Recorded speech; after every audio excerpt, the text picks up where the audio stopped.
Welcome to episode number 41 of the Between Two Brands podcast. I am your host, Bill Petrie.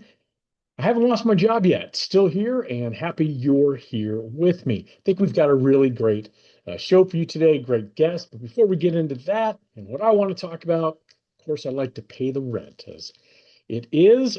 So here we go. Got to put on the readers for it sometimes. Folks, there is so much good coming out of our friends at Bell Promo these days. Here's just a few things. Lowest minimums in the industry? Yeah, you can Bell Promo that.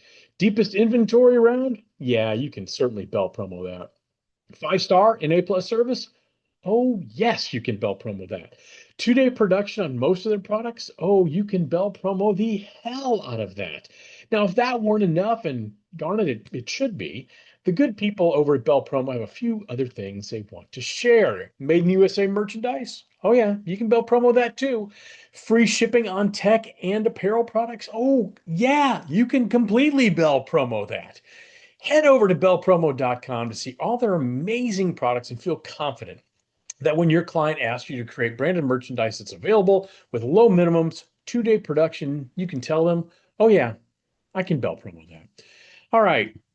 So it's always a kind of a curiosity. What do I want to talk about? Because some weeks there's a lot of things I want to talk about. Some things there's nothing I want to talk about, or that's at least tickling me to the point where I want to bring it up on the podcast.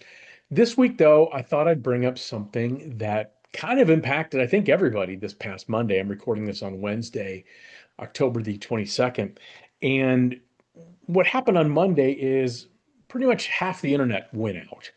And huge parts of the internet controlled by Amazon Web Services went offline Monday. Now, they called it an operational issue, but I know it impacted businesses, schools, websites like Snapchat and T-Mobile, Starbucks, United Airlines, Medicare, Ring Doorbell, and probably most important to the kids out there, Roblox and Fortnite. Amazon even lost services like Prime Video and Kindle. So I was even talking to one of my son who's still in college, who's graduating in December, Drew at Mississippi State. He couldn't turn in homework that was due because of the outage. And to me, while it was frustrating, I was frustrated. I know my wife, Sandy, she works in the school district here in Tennessee, and she had issues using a lot of their cloud-based services. It really, to me, underscored the fragility of said cloud-based services. The web, if you do a little research, and I did, shockingly enough, the web's day-to-day functionality really relies on too few companies. Amazon Web Services controls about a third. Microsoft and Google combined hold another third, and then there's a few other companies in there too. And the reason, just like a lot of things, the reason they have such a market share is because they're good at what they do, right? Amazon Web Services is very good at what they do. Microsoft, Google, the same, so on and so forth. But what that means is we've concentrated cloud-based services. And so when they crash like they did on Monday, it's an enormous problem. And it just underscores to me how it feels, how reliant we are on cloud-based services. That's number one. Number two is how crippling that is when something goes wrong. Because as John Bender said in the great movie The Breakfast Club, the world is an imperfect place. Things break. And it did on Monday, and it took them about 6, 7 hours to get everything back online. And third, what it underscored to me was how lost we all feel when something like that happens. It makes you feel it's like losing your phone. You just feel hollow and like I don't know what to do. So many of us sit in front of the computer screen 6, 7, 10, 8, whatever, how many hours a day. It feels lost when things all of a sudden get to, I don't know, dial-up speed, which brings me to the second thing I wanted to talk about. I think we should. So I don't know what we do about web-based services or cloud-based services, but it's something to watch it because it really is held together by duct tape and baling wire. And I think Monday's issue underscored that. But like I said, when you get to that speed where it feels like dial-up again, it causes a ton of friction. And so that leads me to the second point. I'd like to have a moment of silence. It was a huge loss about 3 or 4 weeks ago as a beacon many of us grew up was silenced. AOL's America Online's dial up internet shut down on September 30th. It's heartbreaking for those of us. Here's some interesting things. At its peak, it had 20 million users. And in 2000, it was part of the largest corporate deal in history at that point when it merged with Time Warner for, you ready for this? $350 billion. Now, they were sold in 2021 when broadband was widely available. So they're sold along with Yahoo for $5 billion. So not $350 billion, $5 billion to a private equity firm. And the first thing I thought of when I saw that was, I didn't even know America Online was still around. Had no clue. To me, it is such what I'm going to call a recent relic of the past. I still remember getting the free CDs in the mail where you could install the America Online software on your computer and have access to the early days of the internet. You'd log on, you'd hear, "You've got mail," and all those things back when email meant, when it was exciting to get email. Now, if I had a computer that said, "You've got mail," I would be quite bitter at that, but that's beside the point. But first of all, I didn't know it was still around at all, let alone sold for $5 billion 4 years ago. And the only reason I can think of that it was sold for that much money is the data. That's the only thing. And who's still using AOL? But here's my real question. How would our kids today, the ones who are anywhere between 10 and 25, so let's call them Gen Z, how would Gen Z handle dial-up speed today? And I don't think they'd handle it very, very well. So again, a moment of silence to our friends at America Online. And hey, Amazon Web Services, get your shit together, please. That was really painful on Monday. Okay, before we get to my guest, of course, I want to pay the rent fully this week. So let me share a little message with you. Hey, do you know what season it is? That's right, it is business valuation season. Now, perhaps you don't know what your company's worth. Maybe it's been more than a few years since your last valuation, and you need a new benchmark to see if your company is increasing in value. Heck, you might just want to see if it's time to sell your business. Now, regardless of the reason, Jamie Watson and the experts over at Certified Marketing Consultants, they have extensive experience in the world of branded merchandise. That's super important. And the financial knowledge necessary to provide a fact-based valuation of your business. Simply email them at info@certifiedmarketing.com for a confidential discussion today. All right, let's go ahead and get to my guest today. And today's guest really doesn't need an introduction, but I'm going to introduce her anyway because I want to waste her time, my time, and clearly your time. In her 11-year tenure at PPAI, that's the Promotional Products Association International, if you're keeping score at home, our guest today has been part of the executive team, and she spearheads their entire revenue stream, oversees professional development initiatives, and orchestrates the industry's largest trade show. I don't know what she does in her spare time. I don't think she has any spare time. Please join me in welcoming the Chief Revenue and Experience Officer of PPAI, the lovely and talented Ellen Tucker. Ellen, thank you so much for doing this with me today. Oh, thank you for having me. Absolutely. So Ellen, not 90 seconds ago, told me that she has a few questions she would like to ask to me. However, she's reversing the whip. I must ask my questions first, and then she shall decide how, quote unquote, mean her questions are going to be. So apparently, it's not my podcast any longer. Ellen, you're in charge. So with your permission, I'd like to go ahead and start asking my 5 easy questions. I think I'm ready. Okay, so in full transparency, Ellen has not seen these questions in advance. So I guess we'll just see where the dice tumbles. Now, before you joined, this is question number one. Before you joined PPAI in 2014, you provided sales consulting for nonprofit trade associations. So I have 3 sub questions under the first question. So what attracted you to PPAI besides the certainly then easy access to fidget spinners and stress balls? Oh, that's a good question. So a few years before I joined PPAI, the firm I was with actually responded to an RFP. At the time, we came and presented. Thank goodness we did not win the RFP because I wouldn't have been able to come work for PPAI. And during that, as a good salesperson would, I had looked up on LinkedIn, and it was in the era of Paul Bellantone and Bob McLean. Found out that Bob McLean knew my mother, who was his mortgage broker for multiple house purchases and refinances and such things. So him and I stayed in touch, and obviously it is a very amazing industry, and I learned that through the RFP response process. And he reached out to me with a couple opportunities that weren't quite right, and when the right one came up, we continued the conversation, and it's 11 years later now. So yeah. And here you are. So you spent the majority of your professional career in the nonprofit association world. What makes our industry unique in the association world, at least in your mind?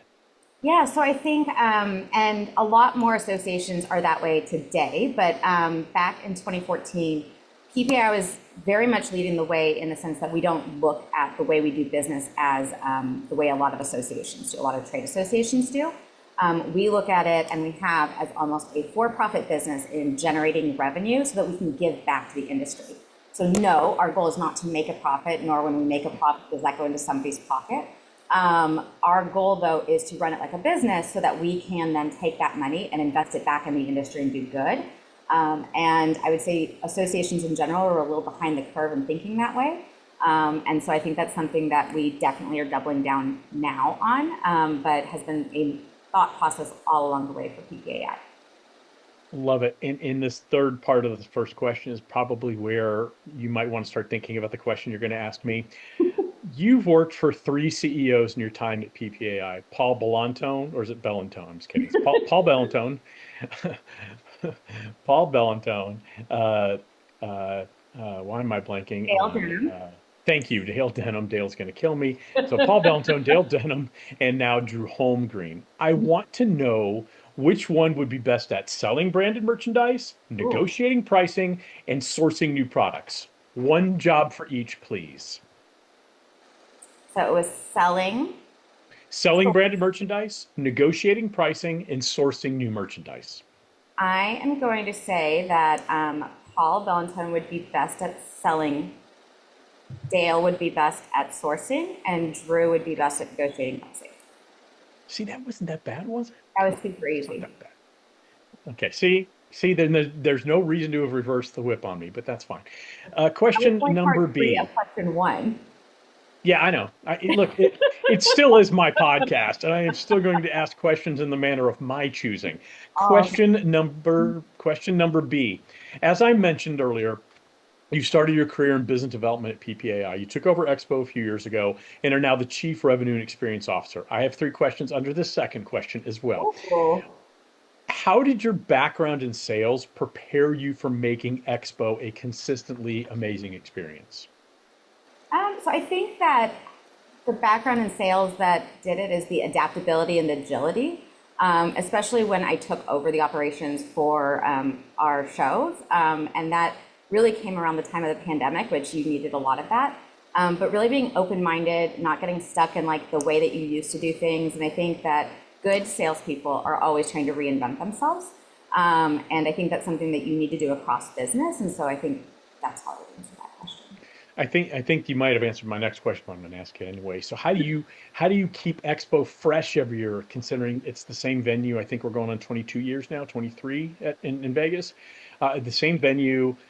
So it's somewhat of a wash, rinse, repeat from a logistics perspective. And I'm not belittling the work that goes into it. As someone who runs a very small event, I know the logistics that go into Expo are something I can't even fathom. So I'm not saying it's an easy thing to wash, rinse, repeat, but there is some kind of continuity with the facility and the hotel, and you have a relationship there. But how do you keep it fresh for attendees every year? Is it that reinvention? I think it's a little bit that. I think the part of the question that I'll answer differently for this is you hire amazing people. So Ashley Vanderstype on our operations team, she leads all of the experience, all of the logistics side. And yes, there is a lot of rinse and repeat on the logistics side, but she has such a inventive and creative mind. And I'd love to see her on your show at some point in time. She will ask for the questions ahead of time. She'll probably kill me for recommending that. But when you have brilliant people on your team and you give them the freedom to be able to come with fresh ideas and present those and want to, that's what fuels their fire. You are in a better place. So I I am who I am because of the people that report up to me. And so, yeah. I really dig that answer because I think that's something that's so overlooked is making sure you hire people who are better at certain things than you are, or more creative, or whatever it is, has complementary skill sets. All too often you hear, well, you should just hire a you junior, whatever, whoever you are, someone who's just like you, to like a clone. And I always think that's wrong. I think it's so much more impactful to an organization, so much more impactful to not only the new hires growth, but to the supervisor, the manager's growth as well, to hire people that where they have different skill set. And I love that approach. So that's really awesome. One of the things people love to, how shall I put this, observe about PPI Expo is that it's always in Vegas. Do you ever see it leaving Las Vegas? Ever is a very long time, so I think that's really hard. What I'd say is we're contracted with Mandalay Bay through 2030, and I think that we will always continue to evaluate that. We do price comparisons, we look at other venues. It is rather difficult. Being such a large show, there's only few venues that you can host Expo at, which is a great problem to have. But we get a lot of questions sometimes in even Vegas of, will you host it somewhere else in Las Vegas? And I think what I would say is if we're going to move, we will move out of Vegas most likely, because the only other place in Vegas that you can have it in one venue is the Las Vegas Convention Center. And I just don't think that our attendees or exhibitors would like that as much as being in one location. So I agree. there Yeah, and I think up there and all of that. So, yeah. Yeah, I think, look, all of us at this point probably don't love Vegas. That being said, it's the perfect venue for this. And because it's so large and it's everybody under one roof. My first two trade shows in PPI expos were in Dallas, and people were scattered all over downtown Dallas. And so you didn't have this weird sense of community that, yes, Vegas certainly is challenging and it's more expensive than it was when we started the industry started having expo in Vegas. It is more non-cost effective, shall we say. However, I think the overall experience with everybody being, for lack of a better term, under one roof, the Mandalay Bay, Luxor, and the W roof, I think really adds so much to the event because you have all those accidental collisions that make Expo so damn special. And you called it Mandalay Bay. Let's call it Mandalay Yay. Okay, by definition, Did they sponsor question this number podcast? you what? You do, but that's how Sponsor this podcast. you, No, not us. Mandalay Yay. oh, Mandalay Yay should sponsor the podcast. I would love to see some of that Mandalay Yay money. Question number 3. Now, by definition, an association serves the membership. That's the existence of an association. What's something you'd like members to know about PPAI that they may not fully understand about PPAI? I don't know that it's something that our members don't fully understand, or our most engaged members at least don't understand. But I think that when we decide to do something, we do it with the best interest of the industry in mind. And we don't just make decisions willy-nilly, right? Like we're not just like picking an idea out of a hat. There's a lot of thought and resource that goes into it. We have an amazing staff who puts a lot of effort behind things. And so I think in the same way that, and you see it on social media all the time, but in the same way that you want to see suppliers and distributors give each other grace. Like if you're unhappy about something with PPAI, let us know because we want to do better. But let us know in like a professional way. That's amazing. I always say I'd rather actually hear feedback that is constructive or that you're unhappy about something. I'd actually rather hear those things than the good things because it's the only way we become better. And so because we're here to serve the industry, communicate to us. Tell us what you want. Tell us what we can do for you. But also understand that like we do put thought into things and not every member in the industry is served best by the exact same thing. And so we're usually looking at the full big picture. It's a great answer. And I think that's challenging because I do know, again, transparency. I'm friends with you. I'm friends with a lot of people at PPAI. And so, I know sometimes that some members are upset about things, and just like I can get upset about things. And we could talk about things I don't like about certain things at PPAI, but I think I've always approached it in a professional way. I'm sorry? I said, I've never heard you say anything other than positive. Well, I'm positive I don't like the fact that, and anyway, hey, but overall, I think what you said is true. I know that, when I squawk about business services and where I feel that right now PPA may not serve business service providers best, I also know it's a very small segment of the overall membership, and so I understand that. And so, what I like what you said is I think people should feel very comfortable approaching anybody in leadership at PPAI, but professionally. And here's my thing too: have a solution. Don't just whine and say, well, this isn't fair. Okay, tell me why it's not fair. Tell you why it's not fair and what a possible solution might be. I think that's You brought up a really great point there too. Please make sure you're sharing, like, especially the constructive things with somebody who is in leadership, and that extends beyond our executive team. But there's some team members on our team who, just like at any company, right, aren't the ones in the positions to be able to make those changes. And so, but also, like, don't hesitate to reach out when something goes amazingly well. We want to be able to be aware of that and pass those kudos along to our team. I talked about this in our all-staff meeting. I was presenting at IMEX 2 weeks ago, and I had a member walk up to me and tell me how amazing it was to see the association there presenting. And it wasn't about me, it was about the association. And that is the entire team. And I think so many times the executive team gets to hear the kudos. When that relates to an individual, like, let us pass that on to our team by sharing that information when you have an amazing experience. There's nothing better as a leader than to get to do that.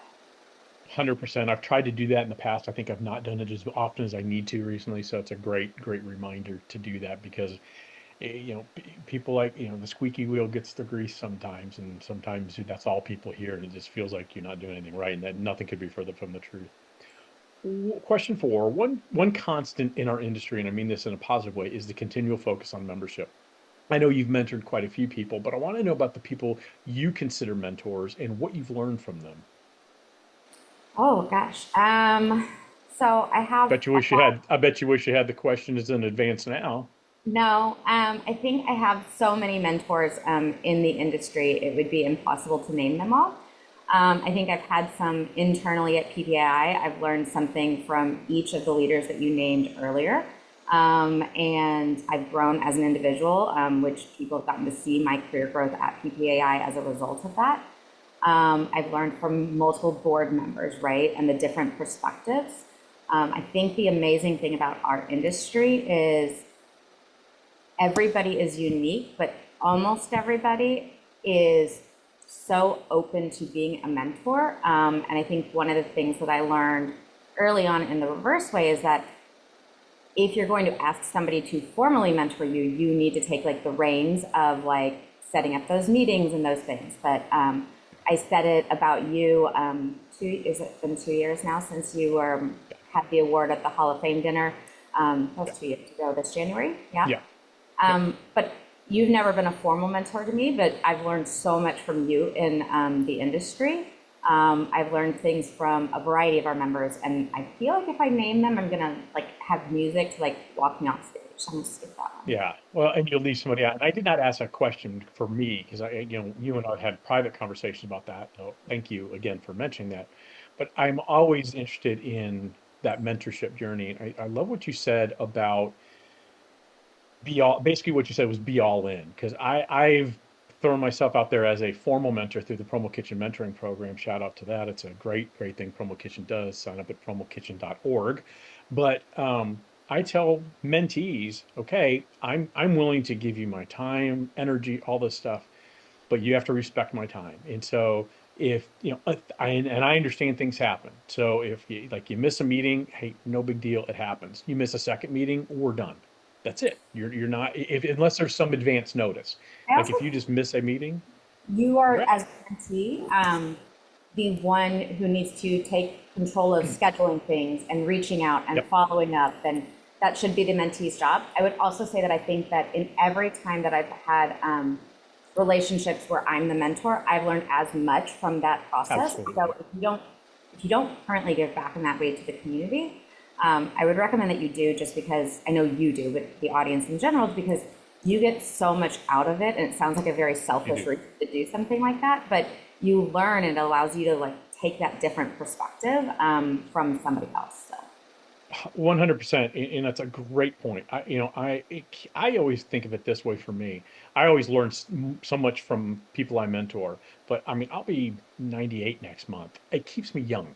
Be having those mentee conversations that make me think of things different ways. So I love it. Last question before you decide if you are nice or not to me.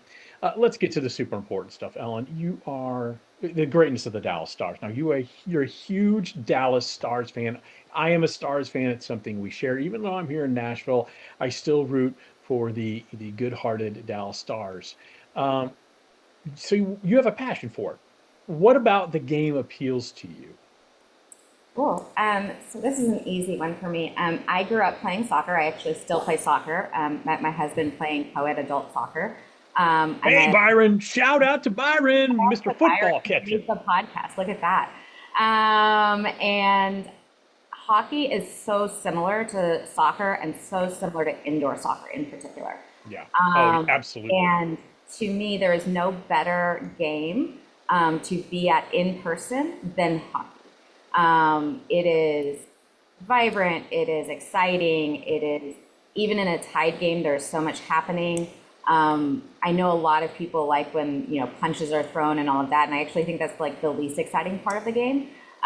There's just so much there, but I think because I grew up playing soccer, and it is just a fast-paced version of soccer, and it's amazing. So, Yeah. and both of my father and my father-in-law, who passed away earlier this year, are huge hockey fans, and so it's just something that grew up loving and something that me and Byron enjoy together. So. I love that. People who don't like hockey, man, when you go in person, it is the best in-person sports experience you can have. I don't care what anybody says. Now, what's your favorite Stars moment of all time? Oh, that's hard. So I will say that in the pandemic, we were probably in season 3 of our season holder days, Hmm. season ticket holder days. And what I would say is getting to go to a hockey game during the pandemic when you had to have the 4 seats on each side of you and the row in front of you, and just seeing how they were able to adapt. And I wasn't actually a fan of how they like put in noise to make it sound fuller, but getting to be in an arena with a fourth as many people and getting to see and experience hockey in that way was such a unique experience that I think like that's Yeah. something to stay with me forever. That's cool. Okay. That's really cool. I didn't know that. I learned something, which I So I always have do. a second one. Can I add a second one? Can I do a B on You that? may. Okay. You've already taken control of the podcast by the flow, so why not have a second favorite Stars So moment? I was also at a game where the backup goalie, I don't know, I'm going to blank on what it's called. So they have The a goalie. emergency goalie? Yes, the emergency goalie. They Yeah. have, there's a term for it. But they have, for anyone who is listening or watching, they have a goalie who sits in the stands and that can play for either game, either team if they go through their other two goalies. And I was at a game where that happened, and I think it's only happened Oh, like cool. 6 or 7 times in the entire NHL history. And so we were at a game and just getting to see, and the backup goalie ended up playing for the other team, and getting to see both that happen, but also how the Stars then like congratulated him, and even though he was playing for the opposing team in that moment, and just a lot of like that type of experience that was really cool to get to see in person. 100%. There's no other sport where a regular Joe is just going to be pulled from the stands like E. King Gill at Texas A&M, and be asked to play. And I actually follow one of these guys, an emergency goalie, on Instagram because I don't tick and I don't talk, but it's the same thing on Instagram. And it's very interesting. Lugs his hockey gear and is ready to go. And the few times I've seen it on TV, the place goes, I don't care who's home and who's away. If that emergency goalie wins the game or is part of the victory, people go bananas, and it's awesome. It is so cool. It's such an everyman moment. In hockey players are already the most, in my mind, the most approachable professional athletes as it is, but it makes them so much more human. It's very cool. So I love that. Yeah, me too. So yeah, I'll change my answer to Okay, so now Now, my five questions are done. Normally, I'd be wrapping up the podcast, but you, again, like I said, reverse the whip. You have something you may or may not want to ask me, and now I shall brace for impact. So I have two questions for you. Um, Okay? First is I think it's pretty well known that you're a big fan of Whataburger. Yes, ma'am. Yep. So I assume that you're somewhat familiar with their merch store. They do merch pretty well. If you were going to add one item to their merch store that they currently do not have, what item would you add? That's a great question. I think, I'd like them to really do something with Bluetooth speakers. They have a cooler, an Igloo cooler with built-in Bluetooth speakers that I may or may not have in my garage. That's beside the point. But to me, and I gravitate towards the things I collect from our industry. Backpacks and Bluetooth speakers. And I think you could do a really cool either hamburger shaped Bluetooth speaker or a French fry shaped Bluetooth speaker. I think that would be super cool. And I would not be able to plunk down my credit card fast enough. I like it. We'll have to send that to Whataburger via the Instagrams. We will. Uh, Your second question. all right, my second question, and this one's going to burn a little bit. Oh, Um, so I live in Texas. My husband is a big UT fan. So my question, I know you now may not like Byron anymore.